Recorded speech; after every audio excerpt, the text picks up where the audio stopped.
to become a member of Loge des Libres Penseurs in 1882, and that caused schisms because more women joined, but eventually resulted in something called Le Droit Humain, or co-masonry. Annie Besant, a Victorian feminist from England, heard about this and applied to join them in 1902. She travelled to Paris and received her degrees and was instructed and authorised to set up a movement in England. So she came back to England in 1902, and co-masonry started in England in 1902.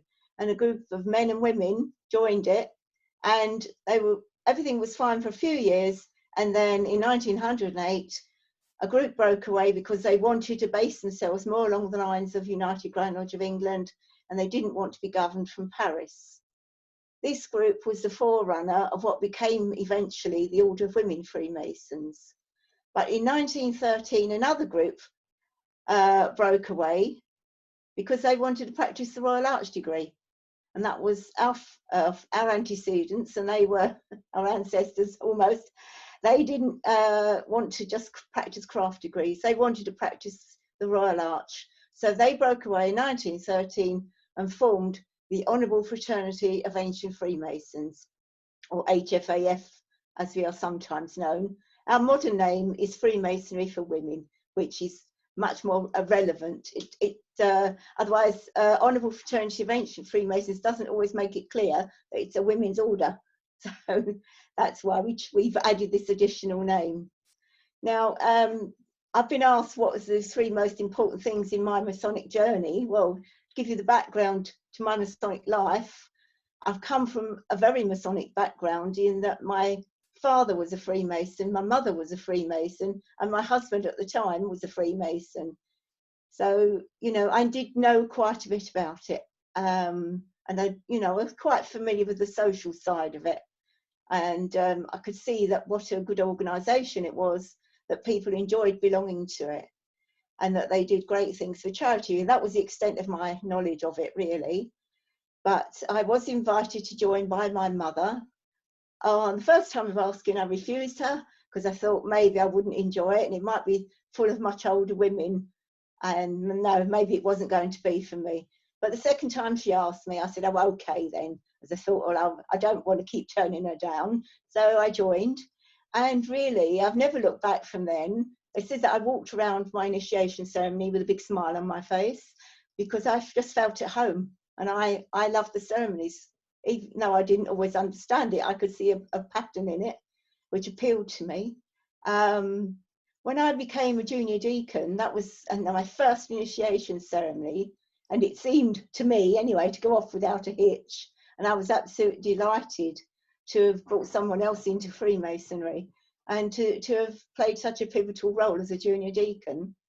And then, of course, when I became a master for the first time in 1983, I was on cloud 9 for weeks afterwards because it seemed like such a unique experience to me. And then again in 2014, when I was enthroned as Grand Master, I thought, wow, I just can't get any better than this. Well, of course, being Grand Master of a smaller organisation, which ours is, means you have to be much more hands-on. You have to be involved in practically everything and be responsible for everything. So that's what I have to do. I have to inspire people, come up with the ideas, make the suggestions. But I'm very good at delegation, because if anybody asks me, don't you think it would be a good idea if, I immediately tell them to go away and do it. Let me know how they get on. But yes, so we have a wonderful partnership with United Grand Lodge of England. We work very closely with them. We're very close with David Staples and Michelle, and you know, we do have a wonderful relationship with them, and we get involved in all the initiatives. We were just about to have a social media workshop with Sean when all this happened, so it put paid to that. Otherwise, I might have been a bit more au fait. I'm having to learn about podcasts and things now the hard way. I've made a podcast with Robert Lomas for his podcast initiative, if anybody subscribes to that. So yes, my mother lodge was called Constance Lever number 39, and that was formed in 1967. And it was named after one of our deputy Grand Masters at the time. And I have been master there for three times. And I still go to the meetings, not every single one, but it's quite difficult to fit everything in nowadays. I do spend a lot of time travelling. I live on the south coast, so I have to travel to London quite a bit, and travel overseas, and travel to the north to go to my KT meetings. I travel up to Morecambe, which is over 320 miles for me. I have to drive there. So that's dedication. I suppose Masonry means everything to me, because I can't imagine my life without it. I have been a Mason now for 43 years, coming up for 44 in September, which is longer than some of you have been on this earth, but keeps you young, especially learning all that ritual. I've loved learning the ritual, whatever order I've been in. I've been in all the chairs of all the orders that we practice. And unfortunately, we were going to introduce Order of the Secret Monitor sometime this year. No, we're not going to be doing that now. So we think it will be next year before we restart, quite honestly. So we have to plan this as a worst case scenario.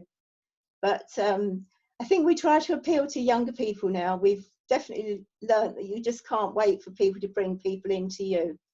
We have to go out and find them and encourage them. And that's why we value our working relationship with the men, because we get involved in all sorts of things. Middlesex Province involved us in their Discover Freemasonry initiative, and they've had several dates around their venues. And I get asked to talk about Women's Freemasonry. And, you know, we had to help to spread the word. We're on social media, as you've seen. We do value that presence, because we think that's where we're reaching out to people. And people who don't use it, I think, are losing out, because it's a valuable tool in today's world. We were just suffering. Well, I say we were suffered for quite a few years from a loss of membership, as many organisations did. And just these past 2 years, we've seen the green shoots of recovery, and things were looking on the up at last. And lo and behold, we've had to cease all our activities, which is a terrible shame. So, but we're working hard to keep everybody, and we're going to keep in touch with it, and all the people that are interested. We're going to keep in touch with them. We've never lost sight of our original values. We have, you know, we think that is what appeals to a lot of people when they join us. The fact that it's based on a traditional organisation dating back hundreds of years, and it has a lot of relevance even now today, the moral lessons in that ritual. And although we try to modernise our approach to people, we never lose sight of that heritage that we have, and the traditional values of Freemasonry. We think that we have 3 special values for women, and that's friendship, inspiration, and empowerment. Women, we feel, even now in the 21st century, need to feel empowered at times, and we think that we can help them move along that path to feeling more secure in themselves, more confident in themselves. Well, I think that's about it. What else can I talk about? I think that's it. I might move on to the questions now, if you like. Thank you, Christy. That was brilliant. It's great to have an insight, particularly off a Grand Master as well. I mean, it's not often you get a chance to speak to a Grand Master of any fraternity, and it's really good to have that, again, that personal interface, and with someone with the rank that you hold as well. And I think it's great. So thank you very much for that, Christy. Really appreciate it. What we'll do is, we've got a ton of questions, a huge amount of questions, Christy. So we probably won't get through all of them. But what I will say is, we will be having the time to toast at 9 o'clock. So just so everyone's aware for that, we will be toasting to absent brethren. I might just randomly pick someone and see if they want to do it. But if not, I'll do it. It's not a problem. But what I'll do is, I'll read out the name of who's got the question, and then we'll go from there. And if they can read out their question, that would be great. Thank you. So I think, is it? No, it's not. Sorry, I'm just going through it. I wasn't quite ready. Okay. From Matthew Wharton, please. Oh, hang on. Go ahead. Hi, Christine. I've asked a few questions, but I'll just ask my first question first, and then if I get round to any more, Listen, that's this great. isn't that a PM's presser, you know. I'm not answering supplementary questions. So my first question was, how do the appendant bodies work within your structure? And is it more of like an American model, or does it emulate United Grand Lodge of England?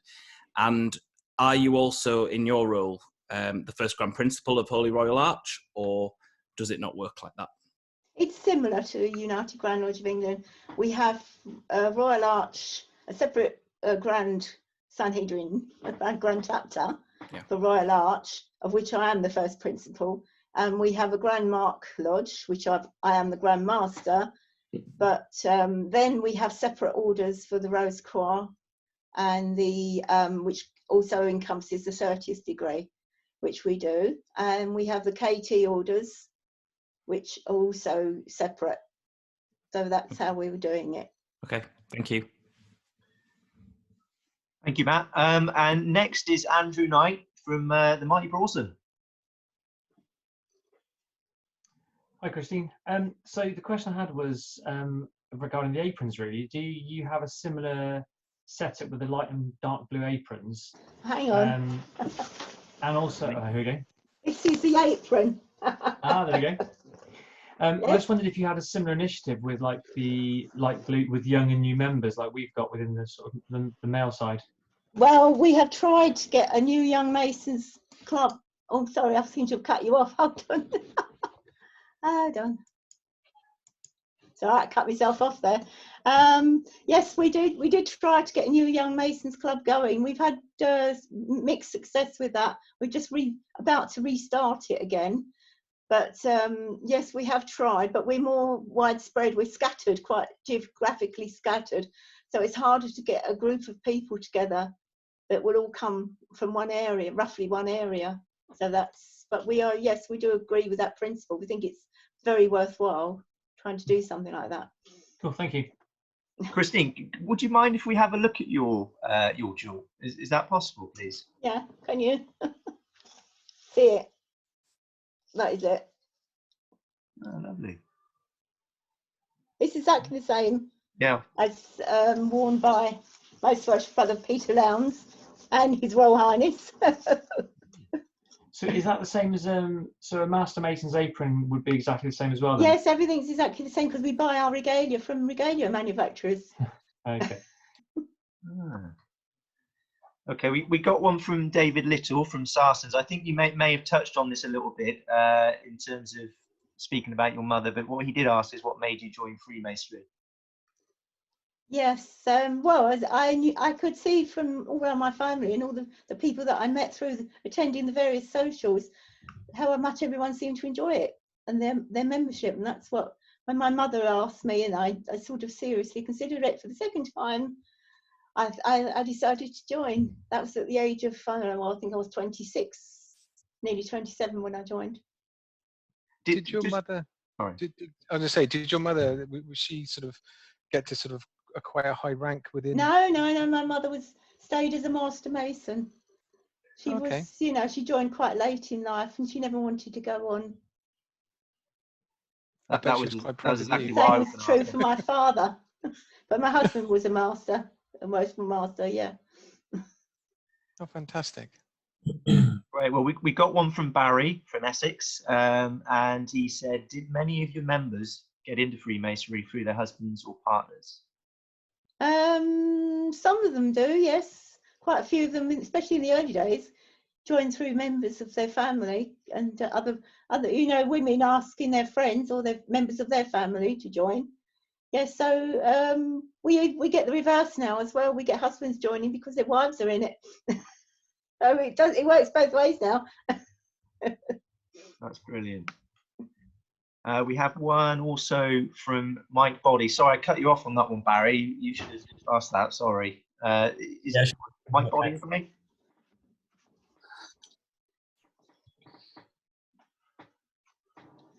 Lodges can like intermingle again, so we have like a sort of mixed lodge, or Oh, sorry, I think you were a little bit cut off there. Right, no worries. Would you like to just ask that again? Yeah, sure. So do you foresee a future where we have like mixed lodges again, or, you know, is that something you'd like to happen, or? I don't see it happening in the immediate future or even in the near future, but if the demand is overwhelming, I think, from the membership, and that includes mostly the younger generation who obviously don't see the point of staying separate, then obviously things will change. But at the present, there isn't the demand for it, and a lot of women actually like working as in an all-female environment, as probably men do as well. So. Is it important that you've got your own identity as well, because it is a fraternity for women? Yes, it is. Yes, I think so. Yeah. So the next one we got is from Amit, from the Essex Cornerstone. You back, Amit? Yes, hi. Yeah, sorry, I was just going to make sure that I was unmuted first. Good evening, Christine. Just really to ask whether or not there's ever been a temptation to use the term sisters in lodges as opposed to brethren.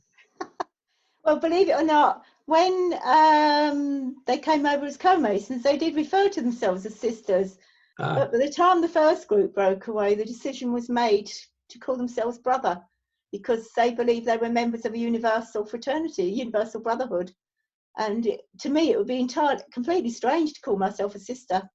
I've been a brother nearly all my life now, so.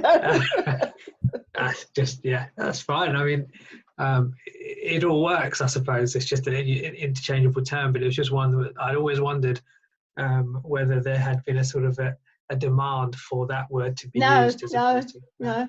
Fair enough. Thanks. Thank you very much. Our next one is from Matt, who kindly spoke about Leeds Lights Blues Club earlier on. Would you like to ask your question, Matt? Yeah, thank you. Hi, Christine. It was just pretty much on the back of Amit's question, really. I actually spoke to my girlfriend earlier and mentioned that you'd be on, and she thought it was fantastic. And when I mentioned the name of obviously the Women's Order as a fraternity, she asked why a fraternity as opposed to perhaps something else. And obviously that question came up, why do you refer to yourselves as brothers and not sisters? So it was really just to ask behind the history and reason for that. Yeah, that's the reason. Yes. Great. Okay, so now we got one from our chairman for Prawsome Semper, Scott Redpath. If you could ask yours, mate, that'd be great. Hi, Christine. I can't remember if it was from yourself, but I've seen a media report recently. I think it was on Twitter somewhere. That was in response to, I think, a public attack on Freemasonry being for men only.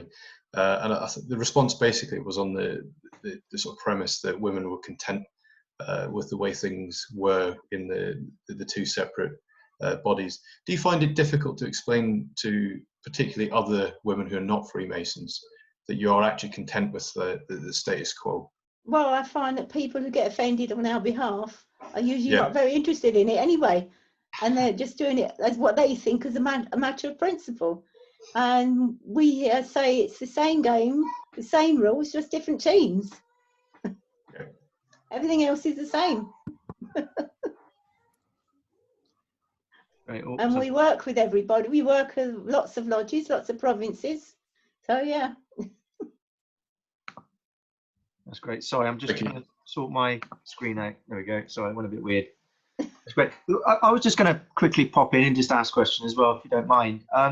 In terms of our UGLE, United Grand Lodge of England, we obviously have our selected provinces. Is that something you have? Do they align with what we've got? Well, we're not huge. We're quite small. We're smaller than the Order of Women Freemasons.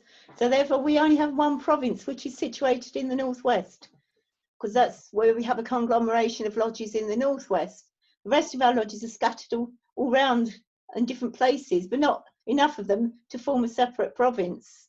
Although we might end up with one in India, a district, because prior to this, we were making plans to going out to India in January to consecrate 3 new lodges, because it's so popular over there now, and they're doing so well with recruitment. and you know, spreading the word. There's lots and lots of people, lots of women wanting to join. But no, we only have the one province, and it's just called Provincial Grand Lodge. It's not given a geographical name. Oh, brilliant. I mean, I have seen a lot of stuff in and around India in terms of everything that's happening, especially on Twitter. There's been lots of things going on in India in terms of Freemasonry. It just seems to be very popular out there at the minute. Yes, it's always been popular amongst the men, definitely. Yes. So our next one again is from Matthew Wharton. Would you mind reading that out for us, mate? Just about the administrative side. I did warn you that I had a few questions, Christine. I apologise. You mentioned that you speak to our Grand Secretary and various other administrative people within Freemasonry. Yeah. I also wondered whether you have regular meetings with the Programme Master or even the Grand Master at all. Well, I've never met the Grand Master. I was in his presence at the Apollo Lodge celebrations. Was it last year? I'm losing track of time now. But he never actually stayed for the receptions. I never got to speak to him. I was quite disappointed. But I do go to quite regular things at Great Queen Street, and Peter Lowndes is there, and the deputy and the assistant Grand Masters. We talk to the provincial Grand Masters whenever possible. We meet a lot of them at things like New York Conference and the University Scheme Conference. So yes, we're always willing to talk to everybody, and everybody's very kind and actually talks to us, so they don't shun us, which is a big change in attitude, I have to say, because I can remember the days when you know, they would look down their noses at us and wouldn't really be bothered to acknowledge us. Yeah, brilliant. It's just nice to know that we work closely together at those levels. Yes, we do. Thank you. In terms of your relationship that you have with the other fraternity for women, Christine, are you quite tight knit, or are you? No. We're separate orders, although we do talk to each other occasionally. Yes. Yeah. Great. So our next question, Christine, is from Jeremy Fox from Force and Semper. Jeremy. Hello, Christine. It was just basically, I just wondered how many members across this country you've actually sort of got on your books. We're not very big at all. You might be surprised. We have less than 800. Oh, right. Okay. Yeah, okay, that's fascinating. I wasn't sure how many we were sort of talking when we were sort of going through it, but that's great. Yeah, it's not a bad number though, is it really? It was getting bigger. We were so thrilled to see the numbers going up at long last. Yeah. Well, hopefully in a few months they will. Yeah, I hope so. Yeah, definitely. Fingers crossed. Well done. Thank you very much. Thank you, Jeremy. We got one from Aubrey from Sarsens. If you'd like to ask your question, that'd be great.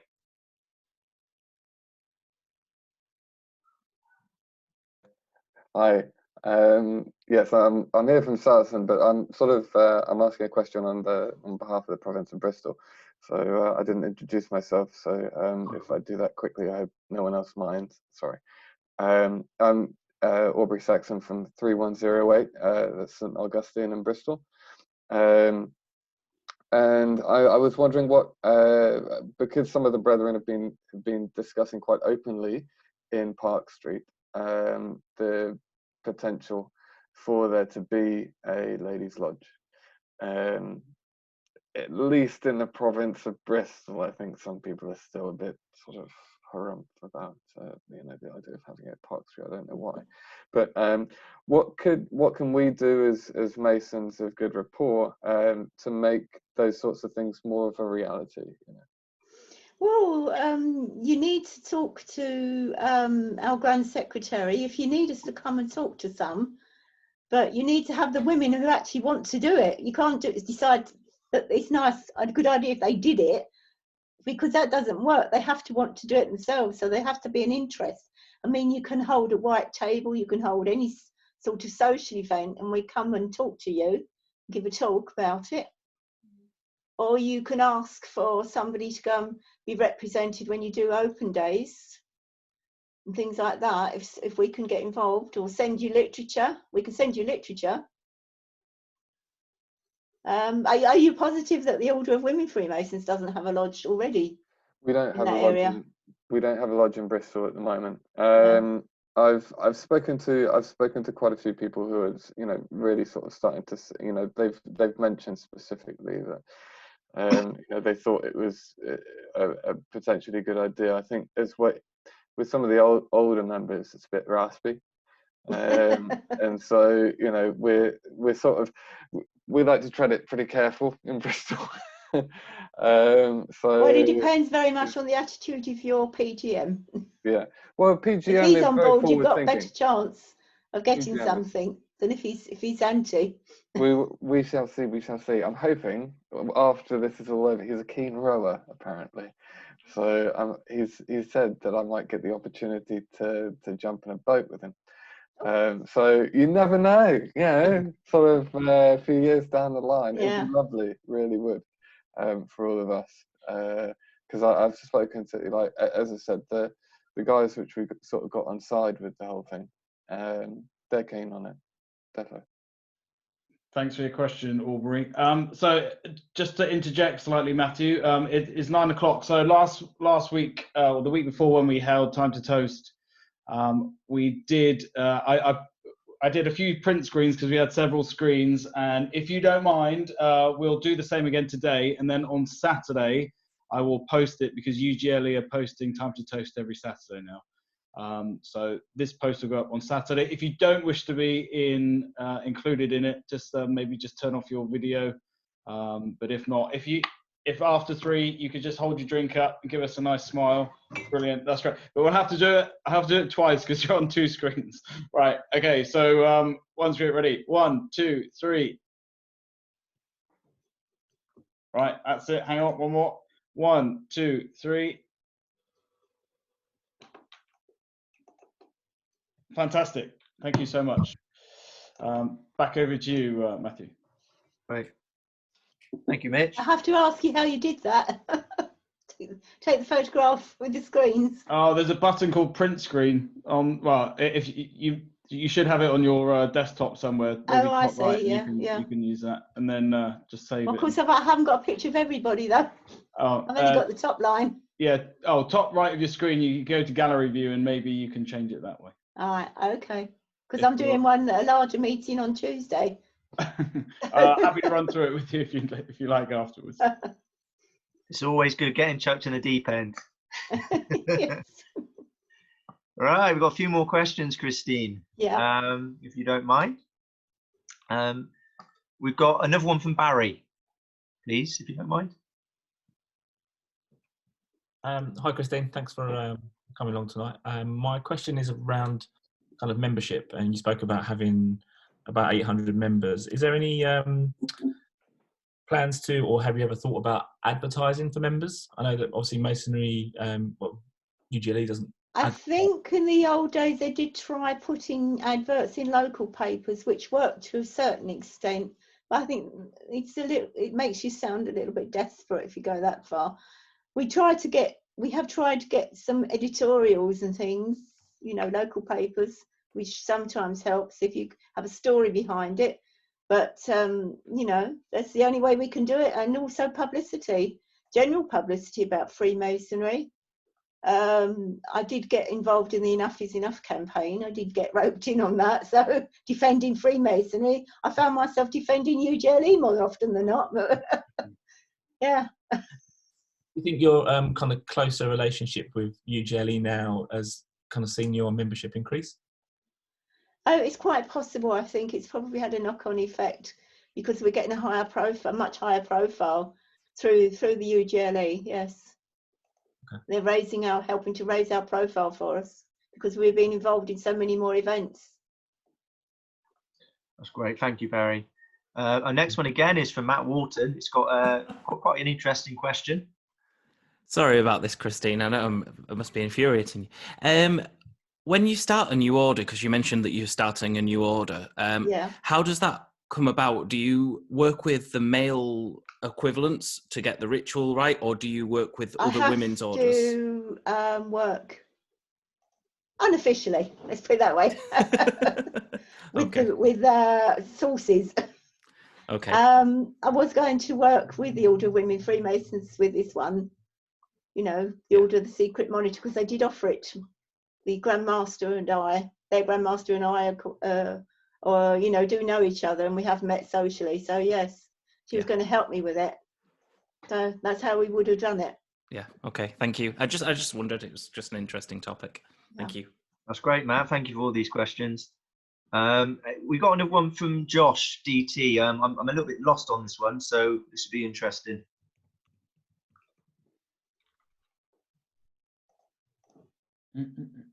Scott, you're right there, Josh. Where's Josh?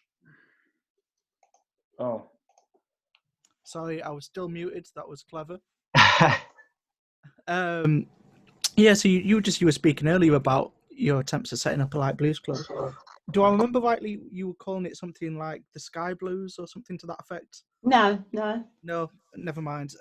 So what went wrong with that then? It sounded like not going too well. It was the fact that one person was trying to organise it and people were scattered, and they just, I don't know, maybe it was the wrong person trying to organise it, and we need to just keep spreading our net, looking for the right person with the right amount of enthusiasm to actually reach out to all the younger brethren. We have what we call New Masons teas, and they come and have tea with us, and we arrange speakers, and they've been quite successful. But for something specific for our younger members, that's what we're trying to get going. So, you know, we keep pushing it. But our lodges are doing their WhatsApp groups at the moment, and some of them are actually using Zoom as well. So we hope that this will engender a lot more interest, and we can get our candidates onto a Zoom meeting and, you know, talk to them, keep their interest. Great, thank you. We've also got Jake Lau, please, on your question, if you don't mind.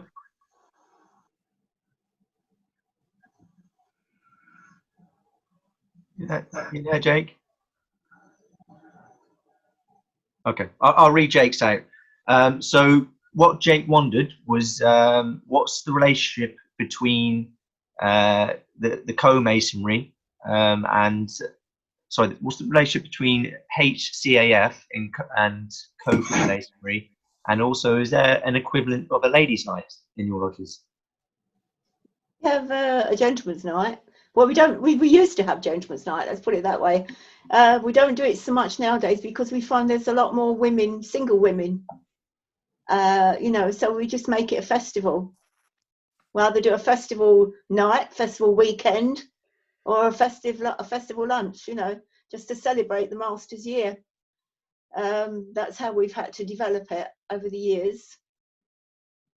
Co-masonry, we do know a few co-masons, and we're on very good terms. They do reach out to us occasionally, you know, because they're much more open about their meetings. We do get invited to some of their meetings, but we don't go. But yes, they would like to us to go to their meetings. That's brilliant. So, you know, I mean, we talk to them on social media. So yeah. That's great, thank you. Andrew kind of followed up. Andrew Knight from Brawson kind of followed up with this almost kind of the same question to some degree. I mean, Andrew, do you want to ask this, or is it kind of well, the question I had was really kind of to everybody, really. I think Amit mentioned earlier in his question he's got a daughter.